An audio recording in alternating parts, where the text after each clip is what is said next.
Petals in the sky, jade on earth. I, as the first light of dawn caressed the verdant hills of what would one day be known as the Yucatan, Ixbalam emerged from his humble reed dwelling. The earth sighed beneath his bare feet, still cool and damp from the night's embrace. Above, the canopy of heaven was transforming from the indigo of midnight to the gentle hues of awakening, lavender melting into periwinkle, a harbinger of the sun's gilded ascent. Ixbalam, a guardian chosen by his people for his wisdom and steadfast heart, moved with reverence as he approached the sacred altar nestled at the edge of the jungle.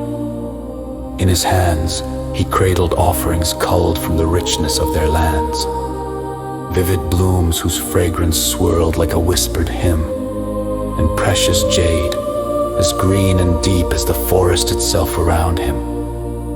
The calls of exotic birds filled the air, weaving a tapestry of sound that heralded the day's potential.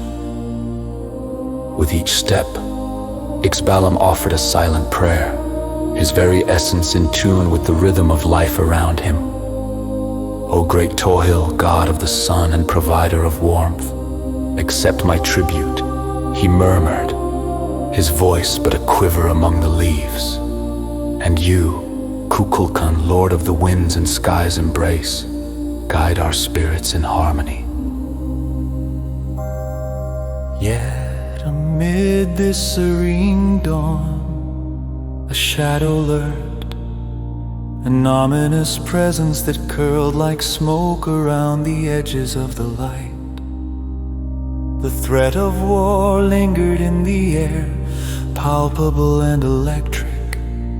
They were days of tension where allegiances shifted as the clouds all around him.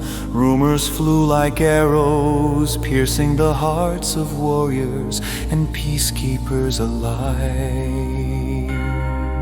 Ixbalam stood at the altar, his soul a battleground of fear and hope. In the east the sun edged higher, a golden coin tossed into a waking world. But as he lifted his gaze to where the sky bore against the earth, he saw them, arrows dark and innumerable, carving paths across the heavens.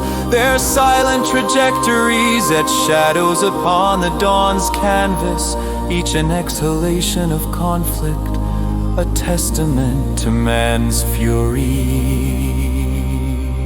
His breath caught, not from surprise, for the signs had been woven into his dreams, but from the convergence of choice and fate. Hands trembling, he laid his offerings down, each flower a plea for peace, each stone a vow of courage.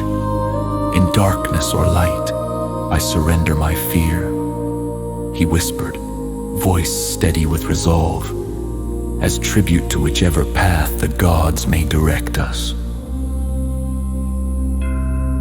Ixbalam closed his eyes, the world dissolving into a symphony of sensation.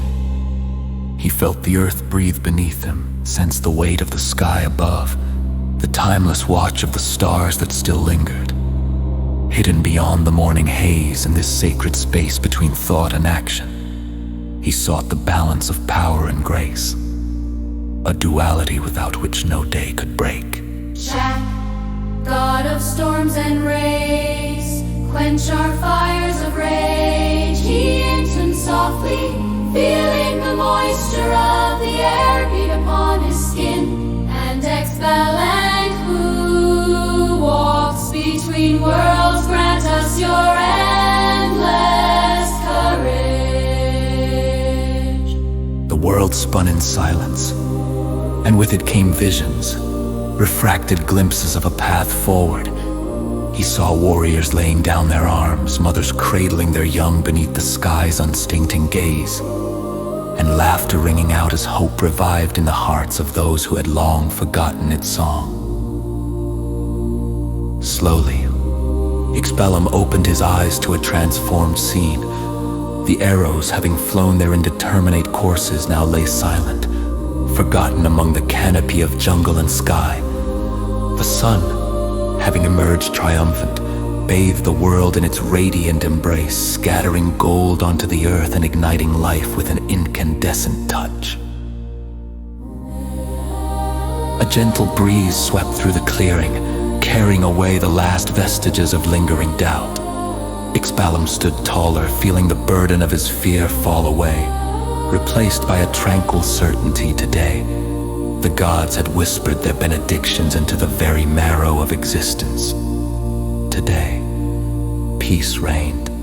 He turned away from the altar, leaving behind his offerings to be tended by wind and sun, by the watchful eyes of the divine around him. The jungle awoke in earnest, colors newly vibrant, and the symphony of nature swelled into a crescendo of life. As Ixbalam made his way back to his people, his heart beat with the rhythm of renewal. The dawn had delivered more than light. It had brought clarity, a reminder that every morning bore the promise of a new beginning. He understood, now that true offerings were not bound to temples or altars, but carried in the spirit. As children played and laughter rose to greet the sun, Ixbalam knew that in the end, it was not the gods alone who shaped destiny, but the will of those who dared to dream beyond the darkness, to offer themselves fully to the light. His prayer had taken flight, as intangible as the wind, yet as enduring as the earth itself. Petals and jade, fear and hope, cast into the eternal expanse.